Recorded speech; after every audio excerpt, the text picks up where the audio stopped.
Bom dia, irmãos. Abra sua Bíblia em Efésios 2.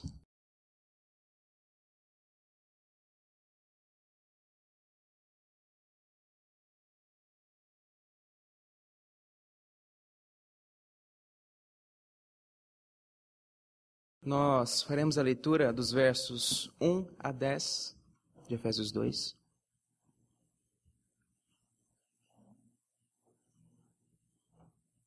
Diz assim a palavra do Senhor.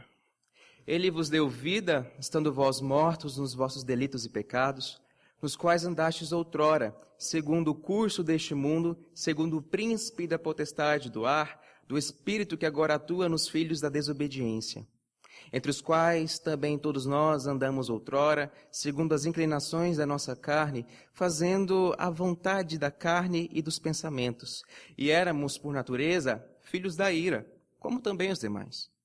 Mas Deus, sendo rico em misericórdia, por causa do grande amor com que nos amou, e estando nós mortos em nossos delitos, nos deu vida juntamente com Cristo. Pela graça sois salvos. E juntamente com Ele nos ressuscitou e nos fez assentar nos lugares celestiais em Cristo Jesus, para mostrar, nos séculos vindouros, a suprema riqueza da sua graça, em bondade para conosco, em Cristo Jesus. Porque pela graça sois salvos, mediante a fé. E isto não vem de vós, é dom de Deus. Não de obras, para que ninguém se glorie. Pois somos feitura dele, criados em Cristo Jesus para boas obras, as quais Deus de antemão preparou para que andássemos nelas. Senhor Deus e Pai, nós estamos diante do Senhor neste momento. Pedimos que o Senhor abra o nosso coração para ouvir a Tua palavra, para ouvir aquilo que o Senhor tem a dizer. Nós pedimos que o Senhor use o Teu servo, apesar das suas imperfeições, e que Ele pregue fielmente a Tua palavra. Abençoa a Tua igreja, não deixe que qualquer preocupação venha tirar o foco da Tua palavra neste momento. Que nós possamos, enfim, aprender mais daquilo que o Senhor quer dizer a nós por meio da Tua palavra, e inscreva a Tua palavra em nosso coração. É o que nós te pedimos e oramos agradecidos, no nome santo do Senhor Jesus. Amém.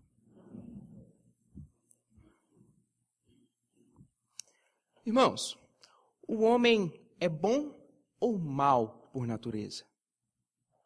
Essa é uma pergunta simples, mas que pode ser respondida também de forma simples. Ele é mau. As Escrituras afirmam isso categoricamente. E nós podemos ver isso acontecendo a cada vez que nós vemos uma criança que mal sabe andar, desobedecendo aos pais, procurando manipulá-los ou maltratando o amiguinho. A questão é que tem gente que não entende isso. E eu não estou falando, irmãos, de pessoas pouco esclarecidas. Tá bom? O problema de tais pessoas é que elas fecham os olhos para o relato bíblico e para a observância dessa verdade e criam, a partir da sua própria percepção pecaminosa, cegada pelo pecado, estruturas de pensamento que procuram inocentar o homem do seu mal latente. A tentativa de alegar a inocência diante da maldade do homem é claramente exposta quando alguém diz: a culpa desse rapaz ter roubado ou furtado, não é dele, mas da sociedade. Declarações desse tipo apenas fomentam a transferência de culpa tão defendida por movimentos que dão atenção excessiva aos chamados oprimidos, como se eles fossem isentos de moralidade. Mas esse tipo de argumentação não se resume a papo de idólatra de minorias, mas também na sua casa. Quando o seu filho, um dos seus filhos, chuta o irmãozinho e fala que a culpa foi dele, que chamou ele de feio. Essas questões são enraizadas no coração do homem da transferência de culpa para o próximo. Em Gênesis 3, nós vemos claramente Adão fazendo isso com relação a Eva e o próprio Deus, ausentando-se da sua própria culpa. Paulo, em Efésios 2, de 1 a 10, nos mostra qual é o estado da humanidade longe de Deus e nos ensina a ação do Senhor em socorro aos seus eleitos. O apóstolo Paulo, escritor dessa carta, foi um instrumento de Deus para resgatar pessoas da morte para a vida. E é exatamente isso que ele foi fazer em Éfeso, plantando uma igreja ali. A sua pregação fez tanta diferença nessa cidade, ao ponto de artesãos terem suas vendas atrapalhadas por causa do evangelho, porque eles vendiam estátuas de Diana, uma deusa famosa que tinha um templo naquela cidade. Mas o comércio deles foi atrapalhado e Paulo causou problemas ali com o evangelho. Paulo estava preso quando escreveu essa epístola. E em todas as partes dela é evidente a ideia de que Cristo e sua obra são fundamentais na vida cristã. Com relação à passagem que será exposta, nela o apóstolo dá continuação ao que foi tratado no primeiro capítulo, onde ensinou que Cristo é o fundamento da igreja. Nós podemos dividir a passagem em 3 partes. A primeira, dos versos 1 a 3, trata do estado do homem longe de Deus, do homem natural. A segunda parte, dos versos 4 a 7, trata da ação de Deus em Cristo para resgatar pessoas da morte. E a terceira parte, a última parte, ensina como é a salvação que nos foi dada, dos versos 8 a 10. Tendo tudo isso em mente, tudo isso que eu disse, hoje nós aprenderemos sobre 3 verdades essenciais sobre a nova vida dada por Deus. 3 verdades essenciais sobre a nova vida dada por Deus. E a primeira verdade que nós vemos é que a nova vida nos mostra como nós éramos. Ela nos mostra como toda a humanidade estava antes da ação de Deus na vida dos crentes. O versículo 1 nos diz: Ele vos deu vida, estando vós mortos nos vossos delitos e pecados. Primeiramente, preciso dizer que a oração Ele vos deu vida não existe no grego. Ela é uma repetição a partir do verso 5 para tentar dar uma clara visão para o leitor do que aquela passagem está dizendo. Só que, na verdade, talvez essa modificação mais atrapalhe do que ajuda. Porque Paulo, quando começa esse versículo dizendo, estando vós mortos nos vossos delitos e pecados, ele quer mostrar o estado de total desgraça que nós estávamos. O estado de maldição ao qual nós estávamos submetidos. Ele quis mostrar a gravidade da pecaminosidade latente no ser humano caído. Então Paulo começa a partir do estando vós mortos nos vossos delitos e pecados. Tá bom? Nós estávamos no estado de desgraça, debaixo de uma maldição terrível que nos fazia permanecer no lamaçal de ofensas a Deus. E este verso nos fala acerca da situação natural da humanidade após a queda e antes da conversão, tanto do judeu quanto do gentio. Em Gênesis 2, versos 16 e 17, Deus disse ao homem: de toda árvore do jardim comerás livremente, mas da árvore do conhecimento do bem e do mal não comerás, porque no dia em que dela comeres, certamente morrerás. E nós sabemos que Adão não obedeceu a Deus, não obedeceu ao Senhor, e que como resultado disso, a morte entrou no mundo. E não só a morte material como nós a conhecemos, voltar ao pó, mas uma morte que vai além disso, é uma total separação entre Deus e o homem. Um estado de separação em que o homem perde a comunhão com o seu Criador. E dessa forma ele se entrega às mais variadas formas de depravação. O nosso estado é de morte e é contínuo até que Cristo nos dê vida. Estar, o verbo estar, é nossa condição judicial, ou seja, mortos em delitos e pecados. Essa não é a morte terrena, como eu disse antes, mas é uma morte que é uma separação de Deus e o homem, separação entre eles. E daí a expressão, mortos nos vossos delitos e pecados. Estes 2 termos, delitos e pecados, querem dizer a mesma coisa. Paulo, neste texto, usa eles como sinônimos. E dessa forma, a morte é um estado no qual o homem se encontra devido ao pecado e é por ela escravizado. Assim, ainda que vivo, o homem está morto. E nisso nós vemos uma referência que chamamos de depravação total. Rousseau, um filósofo suíço, defendia que o homem nasce bom, mas é corrompido pela sociedade. Porém, nós aqui vemos cair por terra essa crença de que a humanidade fosse boa por natureza. Todo homem nasce no estado de morte. Tudo que ele faz é permeado de morte devido ao pecado. Os cânones de Dort nos dizem que todas as pessoas são concebidas em pecado e nascem como filhas da ira, inadequadas para efetuar qualquer ação salvadora, inclinadas ao mal, mortas em pecados e escravas do pecado. Sem a graça do regenerador Espírito Santo, elas não estão nem dispostas e não são nem mesmo capazes de retornar a Deus, nem de transformar sua natureza distorcida, ou mesmo até de preparar a si mesmas para tal transformação. No estado de morte no qual todos nós nos encontrávamos, é de total alienação de Deus, total separação do Criador. E isso não quer dizer que os ímpios sejam incapazes de fazer coisas como ajudar um mendigo, socorrer o necessitado, numa hora de acidente ou alguma coisa assim. Mas isso quer dizer que eles não fazem isso com o objetivo de agradar a Deus. Eles não fazem isso para a glória de Deus. E é aí que está toda a diferença. Todos os homens, desde o mais novo bebê, o recém-nascido, ao senhor mais experiente, todos estão mortos, todos são pecadores e estão separados de Deus, se eles andam distantes do Senhor. E o verso seguinte nos fala um pouco mais sobre esse estado. O verso 2 diz: nos quais andastes outrora, segundo o curso deste mundo, segundo o príncipe da potestade do ar, note, do espírito que agora atua nos filhos da desobediência. Aqui, Paulo fala sobre o caminho que nós trilhamos no passado, descrevendo o que ele quis dizer com transgressões e pecados. Note que a ênfase de Paulo no passado quer dizer que o crente não é assim mais. O crente não vive mais andando no curso deste mundo, segundo o príncipe da potestade do ar, e também do Espírito que agora atua nos filhos da desobediência. O crente é um ser transformado, que não age mais como os filhos da desobediência. O apóstolo diz que nós andávamos conforme o curso deste mundo e conforme o príncipe da potestade do ar, ou seja, o Espírito que agora atua nos filhos da desobediência. O autor utiliza essas figuras para se referir ao caminho de pecado e perdição em que o dia você estava, e no qual os perdidos estão até hoje. O curso deste mundo nos lembra que as obras dos homens são cheias de pecado e impureza. Jesus disse: não pode o mundo odiar-vos, mas a mim me odeia, porque eu dou testemunho a seu respeito de que as suas obras são más. A expressão curso deste mundo denota uma cultura fora do padrão estabelecido por Deus.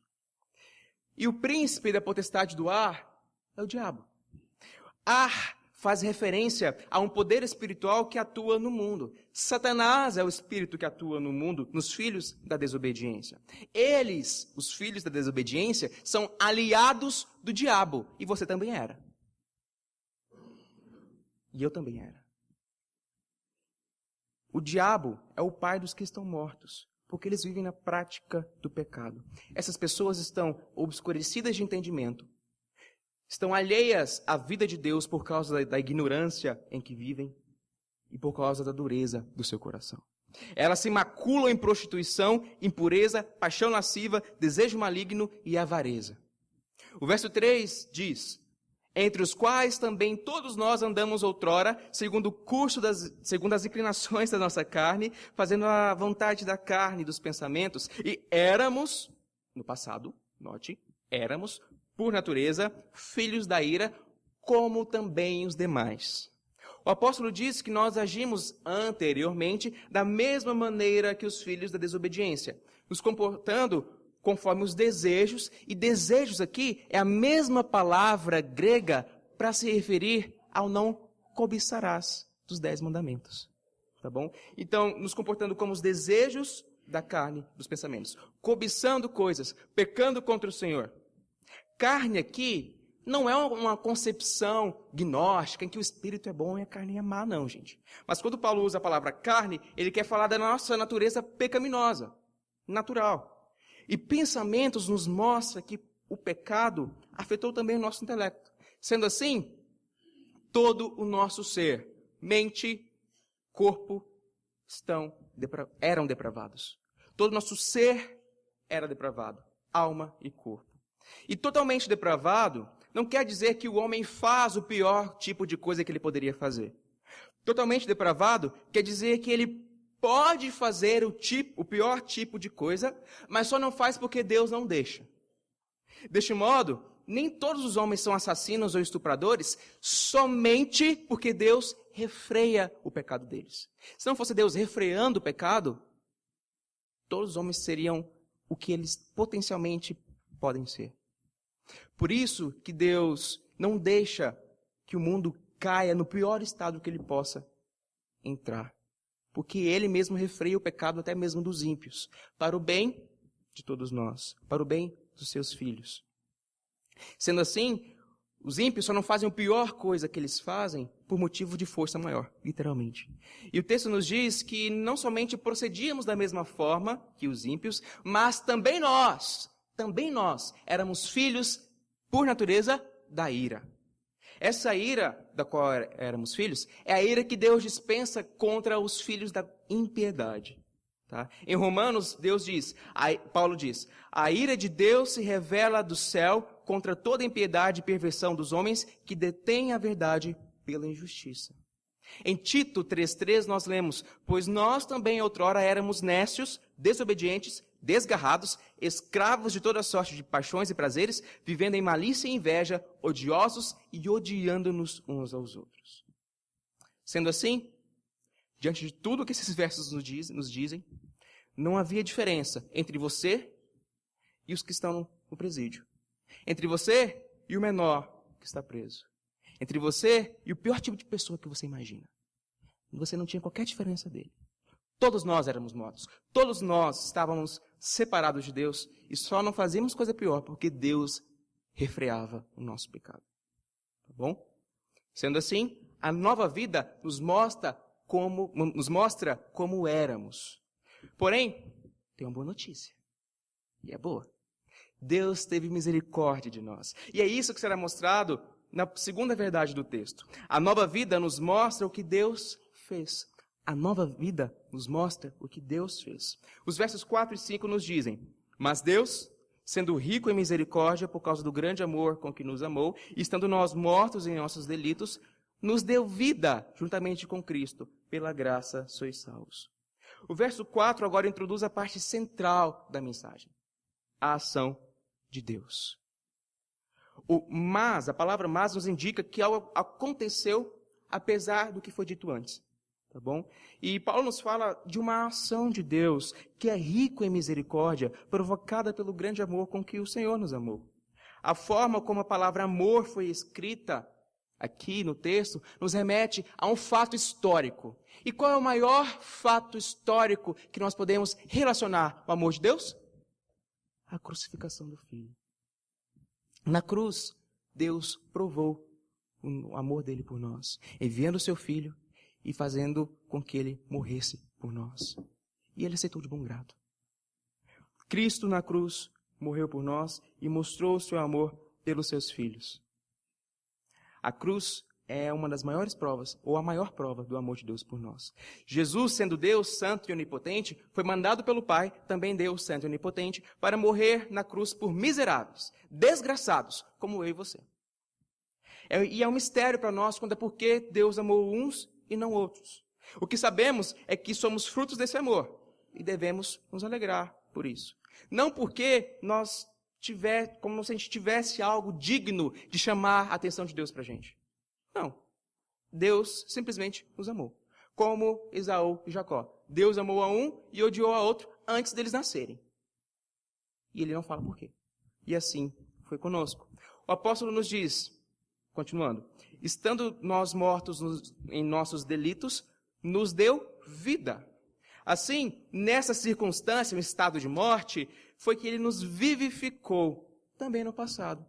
Em um ato completo, em um fato histórico, ele nos vivificou. Um fato este que é dado na vida de cada um de nós. Em um momento da nossa vida, o Senhor nos salva. Ele nos regenera por meio do seu Santo Espírito. E note que dar vida é algo que somente Deus pode fazer, como em Gênesis 2, quando Deus deu vida a Adão. E além disso, o deu vida também significa deu vida com. Então, além de nos dar vida, ele nos deu vida juntamente com Cristo. E esse é o processo que nós chamamos de regeneração, quando o Senhor abre os nossos olhos e transforma o nosso coração. E nós podemos lembrar da fala de Paulo quando disse: assim como em Adão todos morrem, assim também todos serão vivificados em Cristo. A expiação feita na cruz e sua aceitação por parte do Pai é um meio utilizado por Deus para nos dar vida. E então o texto nos diz: pela graça sois salvos. Salvos aqui está no presente.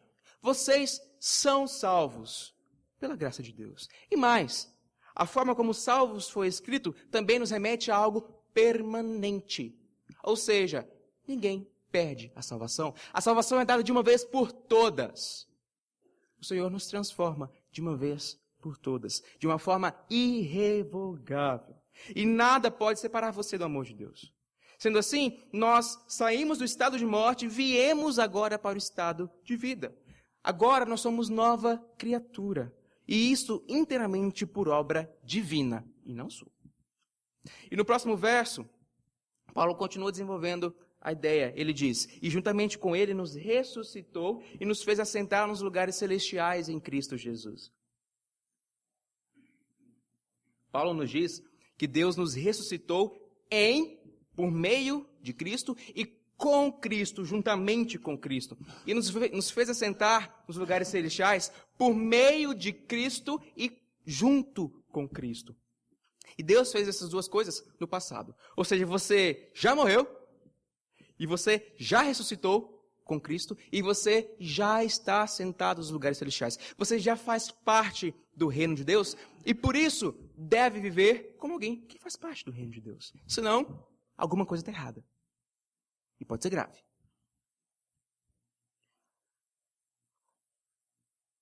E essa união com Jesus nos ensina que nós morremos, fomos ressuscitados e exaltados com Ele, sendo assim libertos da depravação da qual a gente se encontrava. E a ressurreição que o apóstolo fala aqui não é aquela ressurreição do último dia, que todos os mortos ressurgirão. Necessariamente, não é daquela ressurreição que vai acontecer que ele está falando. Ele está falando de uma ressurreição que já aconteceu na sua vida. No momento que Deus te deu vida. Que Deus abriu os seus olhos e transformou o seu coração. E a partir de então você faz parte do reino de Cristo. Nós não mais pertencemos a esse mundo, mas nós fazemos parte do reino dos céus. Nós somos cidadãos dos céus, de modo que nós já desfrutamos a comunhão com o Pai e dos benefícios advindos dela. Agora, porque nós somos regenerados, nós precisamos andar em novidade de vida. Como alguém que de fato morreu para o pecado e vive para Cristo. Irmãos, isso quer dizer que a sua vida deve ser uma vida que antecede a vida futura. O que eu quero dizer com isso? A sua qualidade de vida com Deus deve ser notável, diferente. E vida cristã, irmãos, não é só vir na igreja aos domingos, ir no cafezinho da mocidade ou no chá da SAF. Vida cristã é devocional diária. É momentos, é horas, são horas de oração semanais. É refletir a Cristo por meio dos seus atos. É refletir a Cristo por meio da sua vida. E andar em comunhão com Deus a cada segundo da sua existência. Isso é vida cristã e é essa vida que você deve ter. Porque você já vive a vida eterna. Ela não vai começar quando você morrer ou quando Cristo voltar. Ela já começou. Você já foi ressuscitado com Cristo. Na ressurreição de Cristo, você estava contido nela. Você ressuscitou com Cristo já. E por que Deus fez tudo isso? O verso 7 nos responde: para mostrar nos séculos vindouros a suprema riqueza da sua graça e bondade para conosco em Cristo Jesus. E aqui nós vemos a finalidade da ação realizada por Deus. O objetivo é demonstrar nos séculos vindouros a suprema abundância da sua graça em benevolência para conosco em Cristo. Séculos vindouros remete ao tempo que viria depois da primeira vinda de Cristo, ou seja, agora. Para mostrar já agora a suprema riqueza da sua graça em bondade para conosco. Nós somos como troféus da graça de Deus que Deus expõe como frutos da transformação que Ele operou em nós. E nós vemos tudo isso, um ato de amor direcionado a pessoas que nada merecem, senão o castigo pelos seus pecados. O que nos é dado não é uma vida que vai acabar, mas é uma vida que transcende a morte. É uma vida que durará pelos séculos dos séculos. Isso nos faz lembrar que a partir de já, agora, ontem, já devemos viver para a glória de Deus e dignos, de forma digna, em gratidão àquilo que o Senhor fez por nós. Então nós vimos que a nova vida nos mostra como estávamos e vimos que mostra também o que Deus fez. E agora nós veremos que a nova vida mostra o que nós agora somos. E os versos 8 e 9 nos dizem: porque pela graça sois salvos mediante a fé. E isto não vem de vós, é dom de Deus, não de obras, para que ninguém se glorie. E aqui nós vemos a reafirmação de que a nossa salvação é fruto da graça de Deus e o meio que Ele utiliza é a fé. A fé é o instrumento e Jesus, a obra de Jesus, é o objeto que nos salva. A fé por si mesma não nos dá a salvação. Você pode ter fé em um monte de coisa, mas se não tiver em Cristo, não tem saída. A fé só faz sentido, ela só é meio salvífico quando você deposita ela em Cristo. Ela é como a mão estendida que recebe a justiça ao receber a Cristo. Calvino diz que a fé é a boca e a obra de Cristo é o alimento do qual nós nos apropriamos. E cabe aqui nos lembrar da data de hoje. Que dia é hoje? 30 de outubro. Que dia é amanhã? 31 de outubro. O que se comemora em 31 de outubro? Reforma protestante. Amanhã comemoramos 499 anos da Reforma Protestante, quando o monge agustiniano pregou 95 afirmações na porta da igreja do castelo de Wittenberg, na Alemanha. E seu nome era Martinho Lutero. Lutero lutava há anos com o sentimento de culpa, com o sentimento de estado de separação com relação a Deus, oprimido pela culpa do seu pecado.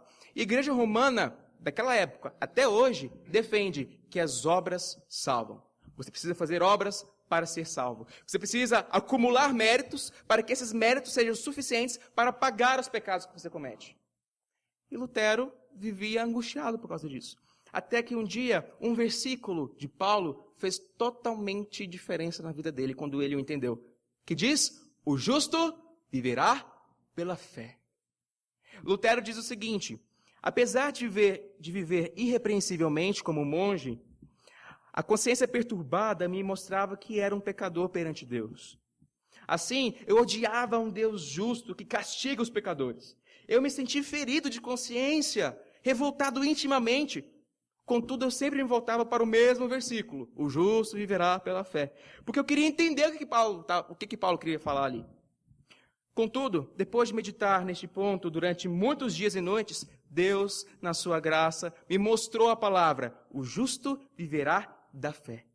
Vi então que a justiça de Deus nessa passagem é a justiça que o homem piedoso recebe de Deus pela fé como dádiva. E a justificação pela fé foi ponto de partida para Lutero, para a reforma protestante, para reformar a igreja. O justo viverá pela fé. E você pode dizer, ou você certamente já ouviu dizer: você precisa ter fé. Deus quer que você tenha fé. Irmãos, você pode ter fé no seu carro, ter fé em Maomé, ter fé em um monte de coisa. Mas se não for fé em Cristo, de nada vale. Não é a fé que salva, mas o objeto em quem a fé é depositada. O Cristo que veio e morreu por você. Ele é quem salva. E por isso, com isso, Ele nos dá vida. E vida em abundância. Uma vida digna de ser vivida. Ou seja, em comunhão com o Pai. E há uma discussão se o isto faz referência à fé, graça, o que faz referência? O isto faz referência tanto à fé, tanto à graça que nos é dada por meio de Cristo. Porque o isto é um neutro e tem um sentido abrangente, abarcando a graça e a fé. Sendo assim, a fé que nós temos é o Senhor que nos dá. E a graça também é o Senhor quem nos dá. Deus nos capacita a crer nele, porque por si só o homem não teme ao Senhor, quer ficar longe de Deus. E podemos ir até mais longe. Toda salvação é obra divina. Só Deus participa da salvação. Ao Senhor pertence a salvação. E o verso 9 nos diz que a salvação não é alcançada por nossas obras. Até porque a gente tem a mínima condição de alcançá-la. né? E isso acontece para que nós não nos exaltemos. A frase para que nem se glorie lembra os fariseus, que queriam meio que dar carteiradas para Deus, dizendo que eles tinham obras para poder serem salvos. Mas não, foi Deus quem cumpriu a lei por nós. Foi Cristo quem morreu por nós, retirando o muro que nos separava de Deus. E o verso 10 nos diz: pois somos feitura dele, criados em Cristo Jesus para boas obras, as quais Deus de antemão preparou para que andássemos nelas. E a palavra feitura é usada especificamente com relação a você, que foi regenerado por Cristo. O homem foi feito como a coroa da criação, mas caiu em pecado. Mas agora os santos são novamente criados. Os santos são novamente criados como uma nova humanidade. Nós somos recriados para boas obras. A palavra feitura aqui remete a uma obra artesanal. E se você for olhar em Gênesis 1 e 2, você vai ver que Deus diz: haja luz, haja isso, haja aquilo. Mas quando se fala do homem, o que Deus fez? Façamos. Em Gênesis, Deus se envolveu pessoalmente na criação do homem. Ele sujou as mãos na criação do homem. E aqui, a palavra usada é o mesmo sentido. Deus, quando nos regenera, ele nos recria novamente, como uma nova humanidade. E de forma pessoal, para uma vida que tenha como fim a glória dele. Cristo inaugura um novo tipo de gente, um novo tipo de homem. E nós fazemos parte desse novo tipo de homem. E o texto diz que essas obras já foram preparadas por Deus no passado, para que andássemos nelas. E ele fez isso ao enviar Cristo como aquele que nos habilita a praticar tais obras. E esses 3 últimos versos, eles são extremamente libertadores, irmãos. Porque o catolicismo romano insiste na fala de que você precisa ter obras para ser salvo. O espiritismo fala que você tem que praticar obras para tentar aliviar o seu fardo e talvez ser evoluído. Mas ambas são heresias. O motivo que eles usam para boas obras desqualifica todo o argumento. Porque eles dizem: faça boas obras para ser salvo. E a Bíblia diz: faça boas obras porque você já é salvo.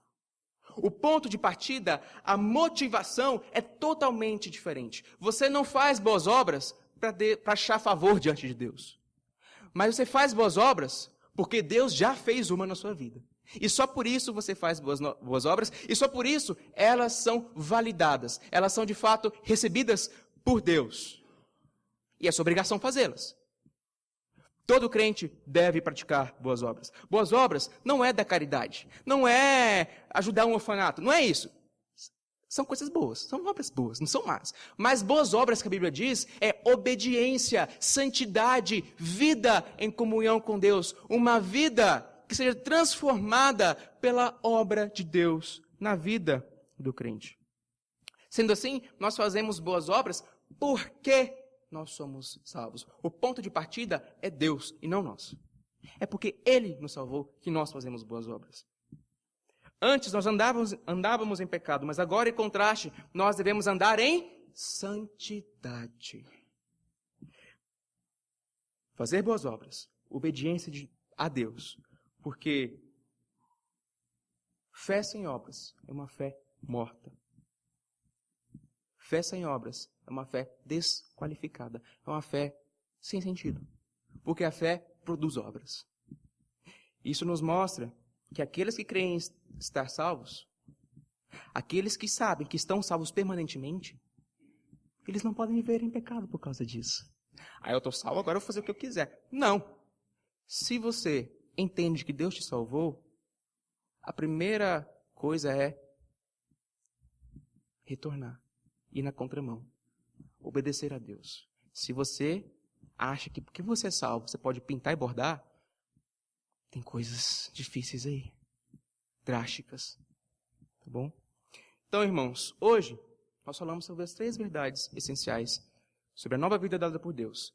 Ela nos mostra o que éramos, o que Deus fez e o que nós somos. Os homens, longe de Deus, estão mortos. Do recém-nascido ao Senhor mais velho do mundo. Todos estão mortos, se não andam com o Senhor, se não foram transformados por Cristo. Todos estão caminhando para o inferno. E nos mostra que Deus teve misericórdia de você, mesmo você sendo miserável. Ele teve misericórdia de você. E lhe deu vida, te transportando da morte para a vida. E por fim foi dito que você é salvo inteiramente por obra divina, e não sua. Para que, ou seja, com uma finalidade de que você viva em santidade, que é a marca distintiva da nova vida que o Senhor te deu. E como pôr em prática tudo isso? Primeiro, ao olhar para os ímpios, irmãos, não olhe com um senso de superioridade como os fariseus faziam, tá? Tem um pastor que diz que não há coisa mais contrastante do que um calvinista orgulhoso. Porque você só é diferente dele, não por você mesmo. Por você poderia estar até pior do que o ímpio que está lá fora. Mas foi porque Deus te salvou.